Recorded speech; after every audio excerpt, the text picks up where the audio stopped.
একটি জঙ্গলের ছোট ঘরে থাকতো একজন দরিদ্র লোক। তার স্ত্রী একটি অ্যাক্সিডেন্টে মারা গিয়েছিল। তারপর থেকে সে একাই থাকতো, একাই নিজেই রান্না করে খেত। এবং তার একটি মুরগির ফার্ম ছিল। সে মুরগির ডিম বিক্রি করে তার জীবন চলতো।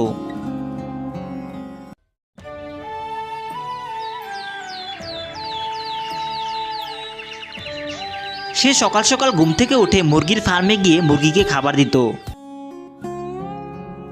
আজ আমার মুরগিগুলো থাকার জন্যই আমার জীবন চলছে, না হলে যে কি হতো জানি না। যাই, ডিমগুলো নিয়ে বাজারে যাই, বিক্রি করতে হবে আবার। সে রোজ মুরগির ডিম নিয়ে বাজারে বিক্রি করতে যেত। দাদা, মুরগির ডিম কয় টাকা করে বিক্রি করো? দাদা, মুরগির ডিম 200 টাকা করে বিক্রি করি, নিয়ে যান, অনেক ভালো হবে মুরগির ডিম। ঠিক আছে দাদা, তুমি আমাকে 1 করে ডিম দিয়ে দাও। তার সেই মুরগির ডিম বিক্রি করে অনেক ভালো লাভ হতো। এমনই একদিন তার বাড়ির পাশ দিয়ে একটি শিয়াল যাচ্ছিল। আরে ভাই, কোথায় চলে আসলাম? এখানে তো দেখছি কি সুন্দর নাদুস নদুস মুরগি, আমার তো জিভে পানি চলে আসছে। না, এখন মুরগি ধরা যাবে না, এখন ধরতে গেলে মুরগির মালিক শুনে ফেলবে। এর থেকে ভালো আমি রাতে আসবো। এ কথা বলে শিয়াল এখান থেকে চলে যায়।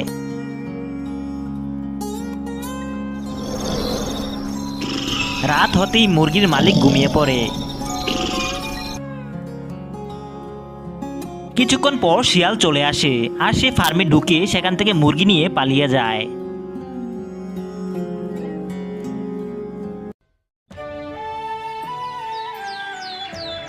তার পরের দিন সকালে মুরগির মালিক ঘুম থেকে উঠে মুরগির ডিম আনতে যায় আর সেই মুরগিগুলো দেখে বলল, আরে, আমার একটি মুরগি কোথায় চলে গেল? কালকেও তো সেই মুরগিটি দেখলাম, মনে হয় কোনো শিয়াল ঢুকে পড়েছে। আজকে রাতে দেখতে হবে, না হলে আমার সব মুরগি শেষ হয়ে যাবে। তারপর রাত হতে সে আড়ালে লুকিয়ে থাকে। এখন দেখবো কে আমার মুরগি চুরি করে। না, বেশি কথা বললে শুনে ফেলবে, চুপ করে বসে থাকি। তার কিছুক্ষণ পর শিয়াল চলে আসে আর তার ফার্মে থেকে মুরগি নিয়ে পালিয়ে যায় আর সে সবকিছু দেখতে পায়।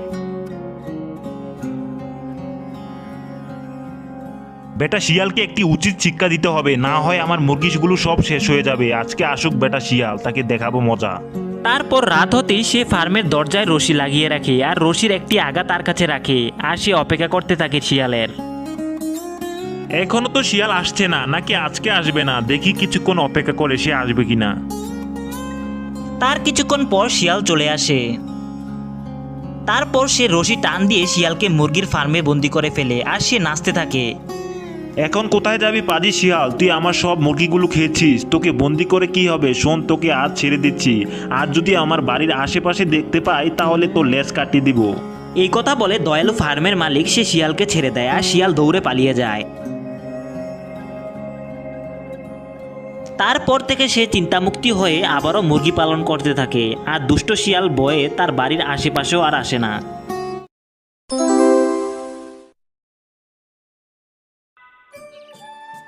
একটি ঘন জঙ্গলে থাকতো টুনটুনি, টিয়ে, পায়রা সহ নানান ধরনের পাখি।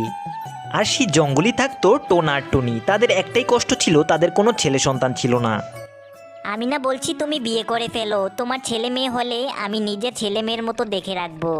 কি বলছো তুমি? আমি বিয়ে করব? এটা কখনো সম্ভব না। আমাদের বাচ্চা না হলেও আমি তোমাকে ছেড়ে কোথাও যেতে পারবো না।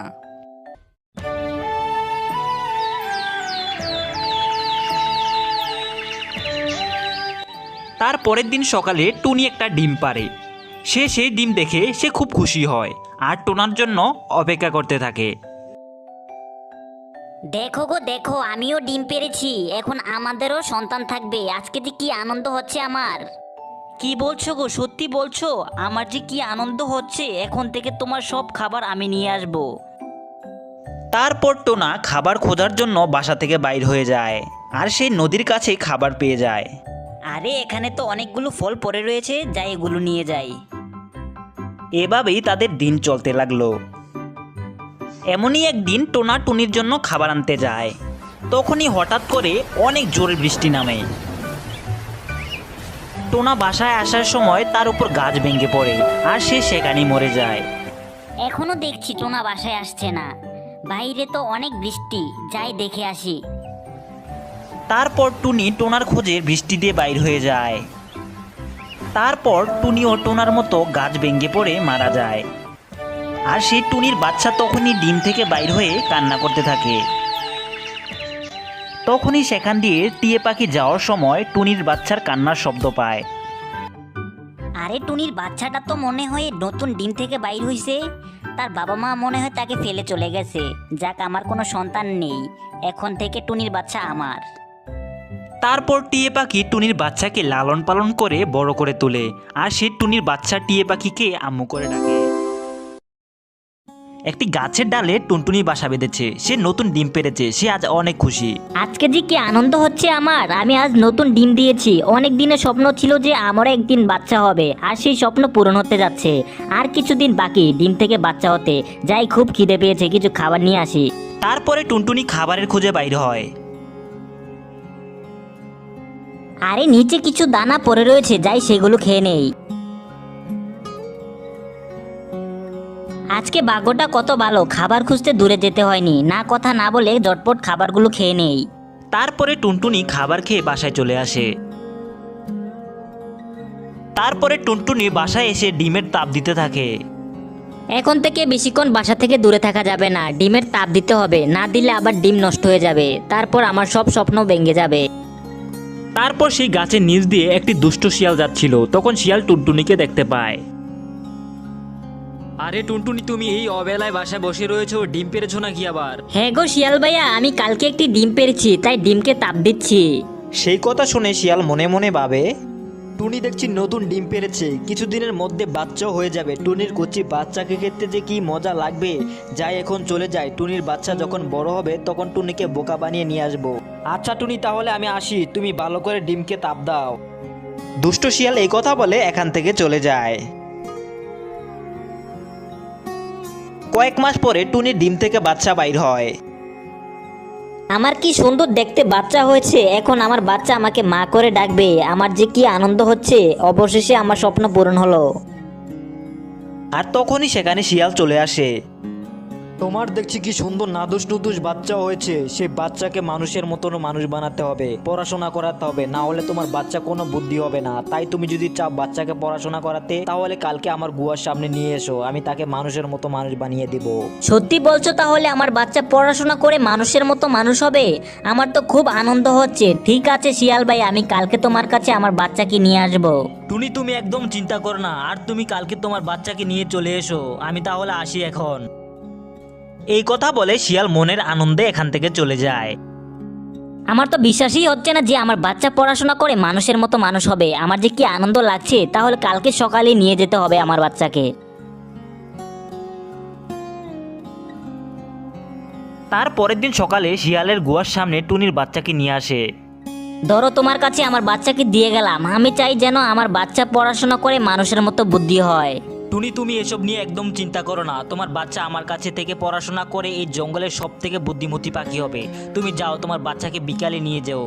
টুনি এই কথা শুনে সে মনের আনন্দে বাচ্চাকে রেখে এখান থেকে চলে যায়। অবশেষে আমার বুদ্ধি কাজ হলো। টুনি কত বোকা, সে একদম ভুলে গিয়েছিল যে আমি একজন শিয়াল। টুনির বাচ্চাকে তো কত পছন্দ করি। আর দেরি করতে পারছি না, টুনির বাচ্চাকে দেখে আমার জিভে পানি চলে আসছে। নেই, খেয়ে নেই। এই কথা বলে দুষ্ট শিয়াল টুনির বাচ্চাকে খেয়ে ফেলে। আহ, কি সুস্বাদু টুনির বাচ্চার কচি মাংস। আমার একদম খেয়ে পেট ভরে গেল। যাই, বিকেল হয়ে গেছে, মনে হয় আমার বাচ্চার পড়াশোনা করা হয়ে গেছে। যাই, বাচ্চাকে নিয়ে আসি শিয়ালের কাছ থেকে। টুনটুনি এই কথা বলে তার বাচ্চাকে শিয়ালের কাছ থেকে আনতে যায়। শিয়াল ভাইয়া, আমার বাচ্চাকে তো দেখতে পারছি না, সে কোথায়? কি বলছো টুনি এসব? একটু আগে তো তোমার বাচ্চা আমার কাছ থেকে বলে বাসায় চলে গেল। আমি কত করে বললাম যে তোমার আম্মু তোমাকে নিতে আসবে, কিন্তু সে আমার কথাই কোনো শুনলো না। কি বলছো এসব? আমার বাচ্চা তো বাসায় যায়নি। আমার এত আদরের বাচ্চা, সে কোথায় গেল? তুমি যাও, জঙ্গলে ভালো করে খুঁজে দেখো। সেই কথা শুনে টুনির বাচ্চাকে খুঁজতে পাশে জঙ্গলে চলে যায়। আরে এত খুঁজলাম কোথাও তো এই জঙ্গলে আমার বাচ্চাকে পেলাম না। আরে আমি কি বোকা, শিয়ালের কাছে আমার বাচ্চাকে দিয়েছি পড়াশোনা করার জন্য। সে আমাকে পড়াশোনার কথা বলে বোকা বানিয়ে আমার বাচ্চাকে খেয়েছে। পাজি শিয়ালকে একটি উচিত শিক্ষা দিতে হবে। কি করা যায়, এমন পেয়েছি বুদ্ধি একটি। কয়েক ঘন্টা পরে টুনটুনি একটি বড় গর্ত করে সেখানে গাছ দিয়ে ডেকে রাখে। এবার পাজি শিয়ালকে দেখাবো মজা। যাই, বোকা বানিয়ে নিয়ে আসি। তারপরে টুনটুনি শিয়ালকে আনার জন্য চলে যায়। শিয়াল ভাইয়া তোমার কাছে আরেকজন টুনির বাচ্চা পড়াশোনা করতে চায়, সেই বাচ্চার আম্মু বললো তোমাকে তার কাছে নিয়ে যেতে, তোমার সাথে নাকি কিছু কথা বলবে। কি বলছো টুনি, চলো তাহলে যাওয়া যাক। তারপরে টুনটুনির পিছে পিছে শিয়াল চলে যায়। শিয়াল টুনটুনির পিছে যেতে যেতেই যখনই গর্তের সামনে চলে আসে তখন শিয়াল নিচে পড়ে যায়। বাঁচাও আমাকে টুনি, আমাকে সাহায্য করো, আমি গর্তে পড়ে গিয়েছি। হা হা হা, কি মজা, শিয়ালকে বোকা বানালাম। তুমি আমাকে বোকা বানিয়ে আমার বাচ্চাকে খেয়েছো, এখন আমি তোমাকে বোকা বানিয়ে গর্তে ফেলে দিয়েছি, এখন সারা জীবন গর্তে পড়ে থাকো। টুনি আমার খুব ভুল হয়েছে, তুমি আমার শেষবারের মতো সাহায্য করো। তারপর শিয়াল সেখানে পরেই কান্না করতে থাকে আর টুনি সেখান থেকে চলে যায়। একটি গাছে সুন্দর একটি বাসা বানিয়ে থাকতো টুনটুনি আর টোনা। তারা সকালে ঘুম থেকে উঠে মনের আনন্দে গান গাইতে থাকে। তাদের জীবনে একটাই কষ্ট ছিল, তাদের কোনো সন্তান ছিল না, কিন্তু তারপরও টোনা টুনি খুব আনন্দে জীবন কাটাচ্ছিল।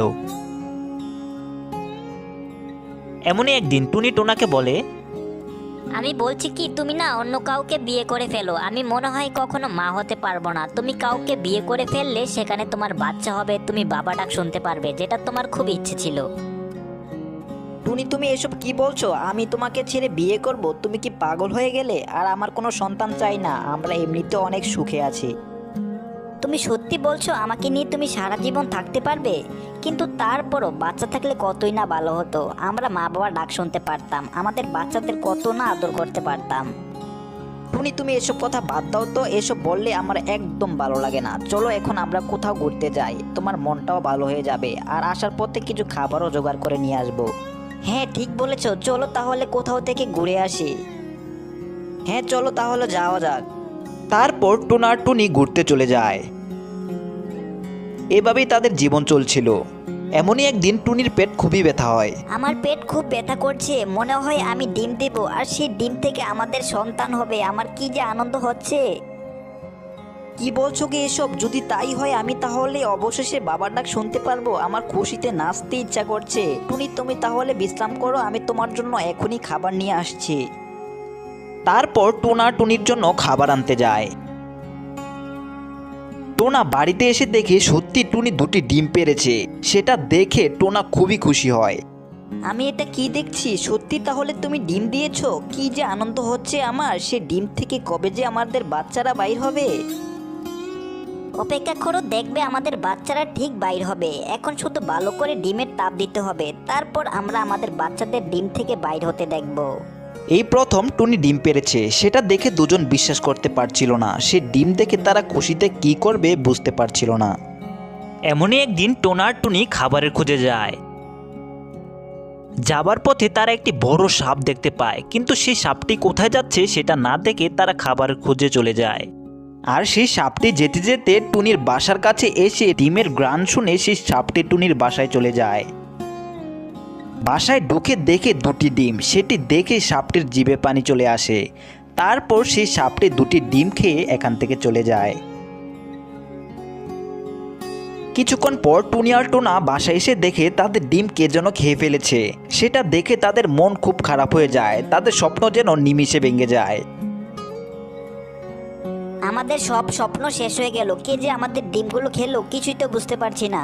তুমি বুঝতে পারছো না কে আমাদের ডিমগুলো খেয়েছে? খাবারের খোঁজে যাবার সময় যে সাপটি দেখেছি, হয়তো সেই সাপটি আমাদের ডিমগুলো খেয়ে চলে গেছে। তাই তো, আমি তো একদম ভুলে গিয়েছিলাম, এই সাপটিকে একটি উচিত শিক্ষা দিতে হবে, কিন্তু কিভাবে পেয়েছি একটি বুদ্ধি। তারপর টুনি সাপটিকে উচিত শিক্ষা দেওয়ার জন্য ডিমের মতো দেখতে একটি পাথর রং করে বাসায় রেখে তারা বাসা থেকে বাইর হয়ে আড়ালে লুকিয়ে থাকে। কিছুক্ষণ পর সাপটি খাবারের খোঁজে বাইর হয়। তখন টুনির বাসাটির সামনে দেখে তার মনে আবারও ডিম খাবার ইচ্ছে জাগলো। তারপর সাপটি তাদের বাসায় ঢুকে যায়।